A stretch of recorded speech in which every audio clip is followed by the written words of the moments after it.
laws that contributions, and the contribution, the payroll tax in America has been changed 20, 25 times since the beginning of the system, and the benefit can change tomorrow morning by an act of Congress. So clearly there is no direct relationship between contributions and benefits, ultimately between effort and reward. And I believe that whenever a society, in a large scale and for a long period of time, destroy the essential link between effort and reward, the end result is a disaster. Why? Because, of course, everyone tries to maximize what they get out from the system. In Latin America, in Europe, for example, striking for premature retirement, special benefits, etc. And everyone tries to minimize what they contribute to the system, under declaring income or having an informal economy, etc., etc. So at the end of the day, you have almost the full population working against your system. Now, that not to mention another force that, of course, Bismarck could not have thought of, the demographic trends. We know about the extending of life, and we know about the lower fertility rate, not so much in the US, but in Europe and so on. And here is another paradox. You see, if tomorrow a doctor were to discover a cure for cancer, we will all be very happy.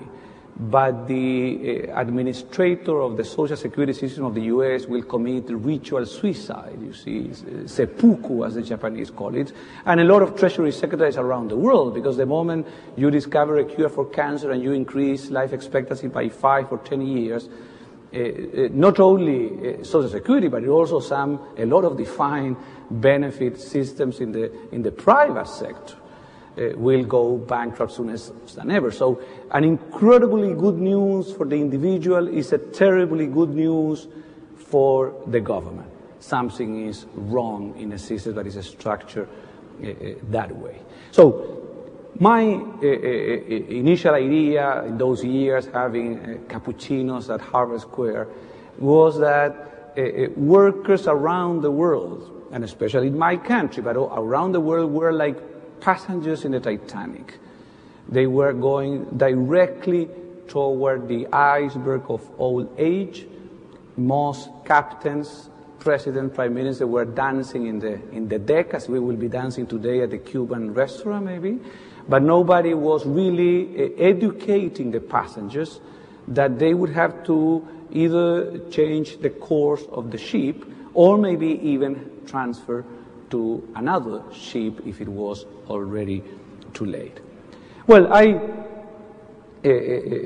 had the opportunity to stay at Harvard and be a professor, something that I really enjoy. But my country was in the deepest political, economic, and social crisis of its history. We even had a quasi-civil war in Chile. So I was called to go back by my friends, my family. They said, you cannot be a Harvard professor while my country is in total economic and social chaos.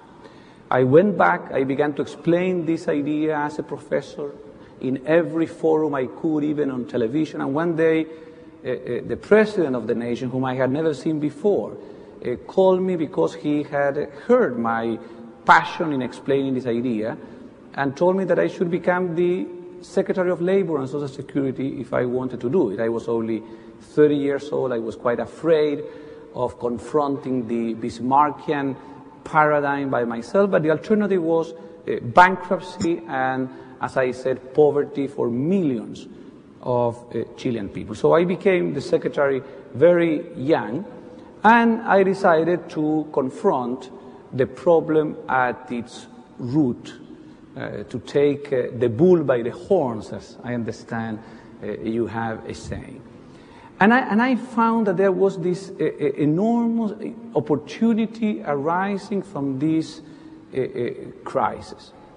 Which was the opportunity? That at the same time, all around the world, workers generally are unable to save. Well, in America, 45% of them have 401ks, IRAs, but around the world, generally being a worker is getting all its income from a wage.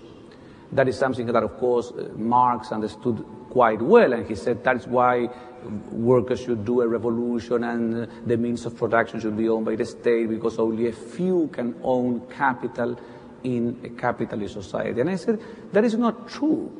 Workers should also be able to own capital, but you cannot ask a low-paid worker in America or any worker in a lot of countries of the world to save at the end of the month because they do not have enough income. They pay food and shelter and they end the month with zero in the balance account. So they simply cannot have voluntarily saving. And then I discovered that I could use the fact that they were paying, let's say, 10% of their wages as a payroll tax, employer and employee, that's the same thing from an economic perspective, to create a personal retirement account, to save for retirement, and in that way to become small capitalists, every single one of them, and benefit from the extraordinary power of compound interest. So I have always said that my solution really was simple. The difficult thing was to engineer a transition, to convince the people, to confront the vested interest. But the very concept is very simple. It's to create a national defined contribution system with the contribution being the former payroll tax.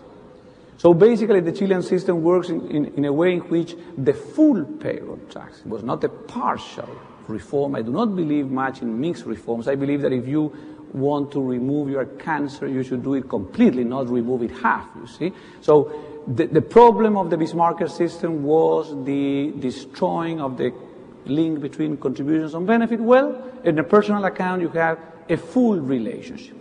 So every Chilean worker now has a little passbook like this. I thought that it was very important at the beginning, I am talking 25 years ago, to show the people the sense that they own property. And we had had forever in Chile these savings accounts. So people were at that time accustomed to almost a savings account. So I remember I went on television explaining all this and telling people, would you rather like to have your money sent to a centrally managed government program? As we know, a sort of black hole in the universe, because nobody knows exactly where the money goes and how it's used. Or would you prefer to have your money in a little passbook like this? I even use the word the little passbook. That's how my system is known in Chile. Not defined contribution, capitalization, compounded. No, that is technocratic jargon.